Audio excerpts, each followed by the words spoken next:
Alors, en compagnie de Maxime Simone, réalisateur d'un très sympa documentaire consacré à l'équipe féminine de foot de UCI Côte-Branche qui s'appelle Outsider. Maxime, déjà, je vous l'ai dit avant, mais félicitations parce que c'est vraiment intéressant. Mais l'origine un petit peu du documentaire et du sujet, qu'est-ce qui vous a donné envie de vous intéresser à cette équipe? Déjà, en fait, je pense que ça part de mon précédent documentaire, Si loin de l'enfer. C'était un documentaire, ça m'avait pris 4 ans pour le faire. C'était un sujet radicalement différent parce que j'étais parti à la rencontre de descendants de résistantes qui étaient déportées, donc histoire, guerre, déportation, c'était un sujet assez lourd, assez sombre, que j'ai porté pendant 4 ans. Et là, j'avais envie de faire un virage un peu à 180 degrés en embrassant le présent. Et je me suis dit, bon, le présent, le direct, le sport, ça correspond très bien. Le foot, parce que j'aime un peu le foot, et puis bien sûr le foot, mais au sens, pas le foot des stars, le foot voilà, qu'on voit à la télévision, qui des fois même, et à juste titre, dégoûte un peu pas mal de monde, hein, avec toutes ces sommes, etc., un peu exorbitantes. Donc quelque chose de populaire, féminin, parce que c'est pas vraiment mis en avant. Donc je suis toujours attiré par les sujets un peu... ce qui n'est pas vraiment à la mode, hein, voilà. Ça m'attire beaucoup parce que tous les regards sont pas braqués dessus. Et voilà, au moins c'était une façon pour moi de respirer, de souffler, d'aller vraiment sur quelque chose de plus léger aussi. Et j'ai entendu parler d'une équipe, en tout cas d'une section féminine avec plusieurs équipes à Ucigny. Il se trouve que mon précédent film, Si loin de l'enfer, je l'ai beaucoup tourné à Ucigny. Pendant 4 ans, je ne savais même pas qu'il y avait une équipe de foot, et encore moins une équipe de foot féminine. Donc j'étais à quelques dizaines de mètres du stade. C'était assez fou quand j'y repense. Donc après, voilà, ça s'est fait naturellement. J'ai eu contact avec l'entraîneur, enfin le responsable des féminines d'Ucigny. On s'est très bien entendu très rapidement. Donc c'était en avril 2022 et on avait convenu de commencer ce projet à partir de la saison qui allait venir, donc au mois d'août à peu près. Et c'est comme ça que c'est parti. Et moi j'avais vraiment l'idée d'être en immersion parce que je voulais vraiment capter vraiment du spontané, du réel, des interactions vraiment du quotidien. Et pour faire ça, il fallait avoir la confiance. Et pour avoir la confiance, je me suis dit, il ne faut pas que je vienne une fois de temps en temps comme ça ne marchera pas. Puis une saison, ça passe vite, mine de rien, c'est un peu moins d'1 an, bon, en grosso modo, c'est 1 an. Et voilà, je me suis dit, il faut vraiment que j'aille en immersion, d'être là tout le temps. En fait, j'intègre, comme des fois on entend, voilà, les journalistes qui sont en immersion, ils font une enquête, voilà, là c'était réalisateur en immersion, je suis avec l'équipe, du début à la fin, tous les matchs, tous les entraînements. Donc ça fait... ça a été rappelé à la première projection par justement Thibaut, l'entraîneur, 113 fois en fait. Je suis venu 113 fois rien que pour le sport. Parce qu'après, étant donné que c'est du sport amateur, il y a toute la vie. Il faut composer avec le quotidien à côté. Donc pour certaines, c'est le travail. Pour beaucoup, c'est les études ou le lycée. Donc j'ai filmé aussi leur vie à côté, à plusieurs de ces joueuses. Donc voilà, et c'est parti comme ça à partir du mois d'août 2022 jusqu'au mois de mai, juin 2023. Voilà. Ce que je trouve intéressant, c'est que vous êtes mis en retrait en fait. Vous êtes silencieux. Je crois qu'il n'y a que 2 fois que vous intervenez et bravo en plus pour le texte parce que c'est bien vu. Mais c'est important justement d'être presque invisible, j'imagine, parce que c'est là qu'on se fait vraiment accepter finalement. Oui, oui justement, c'est ce que je disais par rapport à la confiance. Et c'est vrai qu'en étant là à peu près 2 à 3 fois par semaine, parce qu'il y avait 2 entraînements par semaine plus un match, en l'espace de 1 ou 2 mois, ça fait déjà plusieurs fois, on s'est déjà vu beaucoup et en fait ça y est, je sens que ma présence commence à être plus familière, je suis moins un peu quelqu'un qui vient de l'extérieur comme ça et là on s'habitue à la caméra, mais après les joueuses, le but, c'était pas forcément qu'elles oublient la caméra, même si je pense que ça se fait instinctivement par l'habitude, mais c'était surtout qu'elles ne voient pas la caméra comme quelque chose d'impersonnel. Ce que les gens, et c'est normal, ce qu'on a tendance à voir quand il y a une caméra, on associe ça à reportage, journaliste, on va être diffusé, on va être vu. Mais on n'associe pas ça à la personne qui est avec la caméra, qui filme par exemple. Donc en fait là le but aussi, et je pense que ça s'est fait, ça a marché au fil des semaines, c'était que la caméra ce soit moi en fait, que ce soit indissociable. Elles ont compris que c'était mon délire entre guillemets, c'était mon truc. Et voilà, la caméra, c'était pas un truc un peu intimidant, c'était juste mon outil à moi. Mais c'était relié à moi, ce qui fait que quand elle parle à la caméra, en fait, elle parle à moi. Et ça, c'était très important. Donc, quand elle me parle à moi, je ne m'efface pas. Surtout qu'on entend votre prénom à un moment. Hein, voilà. Je ne m'efface pas et je ne voulais pas m'effacer dans le sens là. Mais elle me parle à moi en tant que connaissance et présence du club, en fait. Parce que c'est vrai qu'au final, même au bout d'une saison, certaines filles ont fini par dire que voilà, je faisais partie de l'équipe. Oui. Maintenant, j'ai même les tenues et tout. Donc voilà, c'est comme si, alors que je débarque de nulle part. Enfin, vraiment, je me souviens que le premier entraînement, le coach me présente aux joueuses et je connaissais personne. Et il disait, voilà, c'est Maxime, il va vous suivre pendant 1 an. Donc forcément, les joueuses, une caméra, dans ces milieux-là, mais moi c'est ça qui me passionne, c'est qu'on n'a pas l'habitude de voir une caméra. Il n'y en a jamais même. Déjà des fois il y a peut-être un photographe qui passe de temps en temps, mais on est vraiment dans le milieu rural. Le stade du Cigny, derrière il y a les bois, il y a les champs de part et d'autre. Mais moi c'est ce cadre-là qui me fascine et c'est là on a en fait un milieu où on a des gens extrêmement simples, en fait c'est des gens ordinaires et qui ont beaucoup de richesses. Mais pour accéder à cette richesse et à cette spontanéité, il faut de la patience, il faut du temps et surtout il faut de la confiance. Voilà. Mais quand il y a ça marche bien. Quand on fait un documentaire, je sais que c'est des personnages vrais, mais je dirais aussi quelque part, au bout d'un moment, je pense qu'au montage, vous avez des personnages qui sont dégagés justement. Et il y a plusieurs joueuses et l'entraîneur qui deviennent un petit peu des acteurs principaux de ce documentaire. Est-ce que vous seriez d'accord? Oui, c'est vrai. C'est vrai que j'aime pas trop dire personnage, mais après je suis un peu forcé de le dire parce que, comme dans une fiction, il y a des personnages parce qu'ils ont une présence et il y a aussi un attachement qui peut se produire du spectateur à eux. Donc voilà, il y a des figures qui se dégagent. Et dans le film, il n'y avait pas forcément au départ des personnages qui étaient ciblés justement. Et ça s'est fait naturellement. C'est aussi un peu le pari, peut-être un peu le risque. Le défi de ce film-là, vu que j'ai commencé le jour J, premier entraînement, je ne connaissais pas les filles, il n'y a pas eu de rencontre en amont. Et donc c'est vraiment au fil de mes présences et comme on dit au feeling que j'ai pu voir qui était plus à l'aise. Et voilà, après c'est normal, tout le monde a des personnalités différentes et j'ai vite vu qui, en étant filmé, qui réagissait le mieux, qui dégageait le plus de naturel, le moins de gêne. Et après, voilà, moi je me suis naturellement axé sur ces personnages, justement, entre guillemets, qui émergeaient en fait. Mais en fait, ils ont vraiment émergé naturellement. Et après, bien sûr, je me suis reposé en fait sur ces quelques personnages. Et oui, c'est sûr qu'ils ont une présence.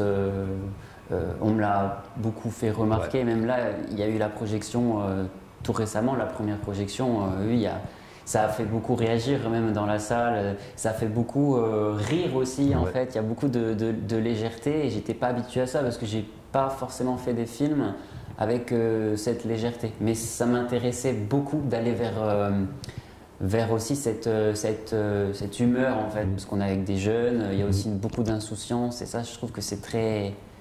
Enfin, moi, ça m'a fait très plaisir de constater ça. Voilà.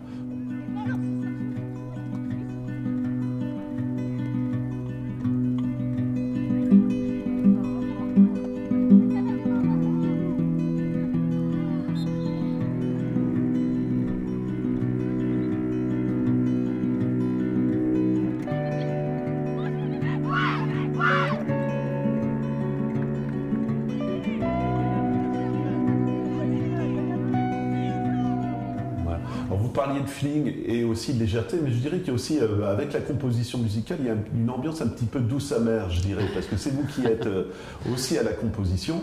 Et encore une fois, je pense que c'est au montage qu'on dégage un sentiment.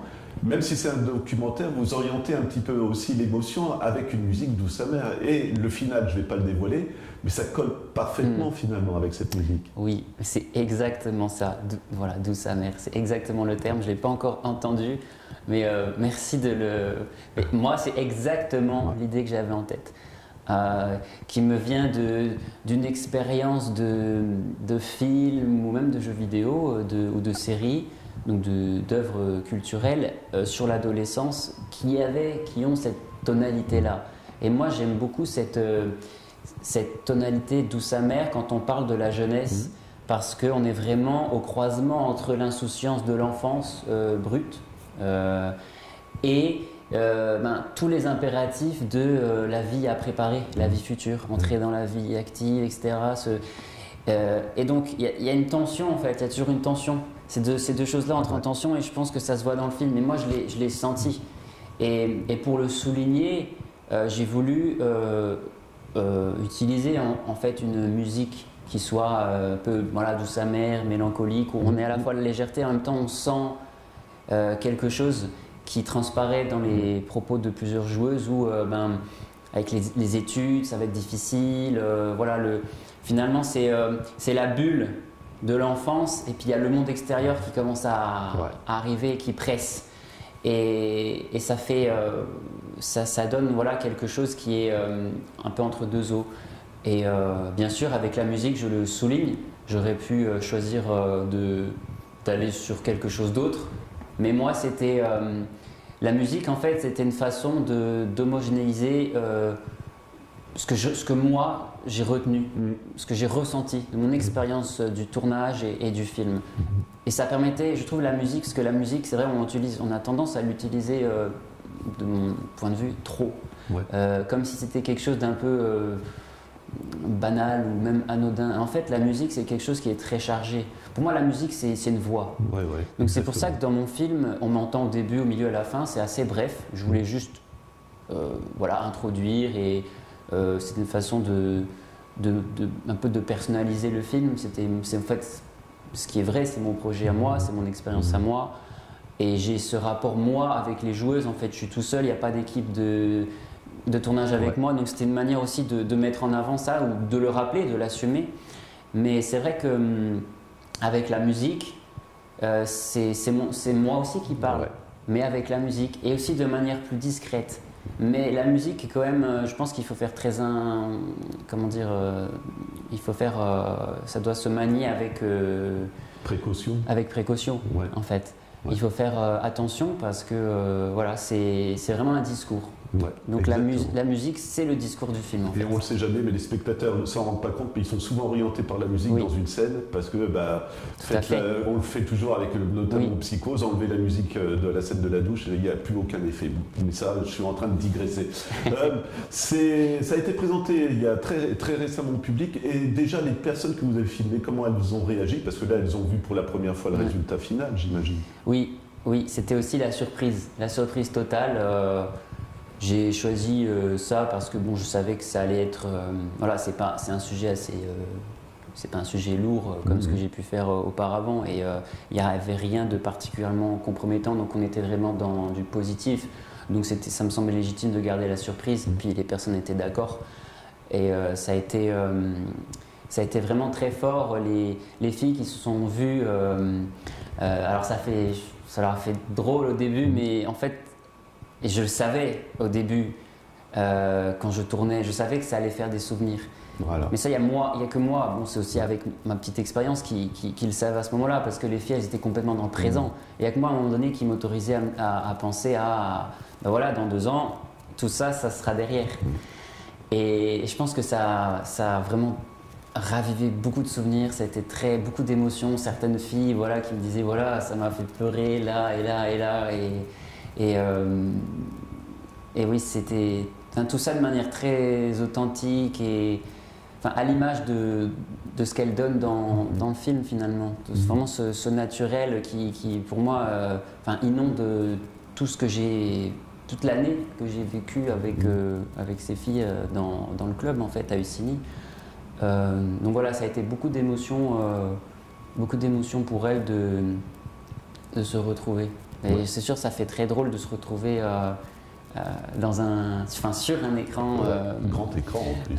Un grand écran de cinéma. Donc maintenant je pense que ça y est, elles ont réalisé maintenant ce que c'était. Mais elles n'y pensaient pas. Et heureusement, parce que je pense que ça aurait peut-être cassé un peu le côté naturel.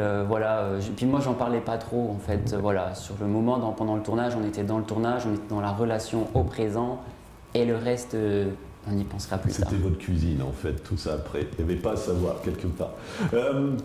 La carrière d'un documentaire maintenant, qu'est-ce que ça veut dire là?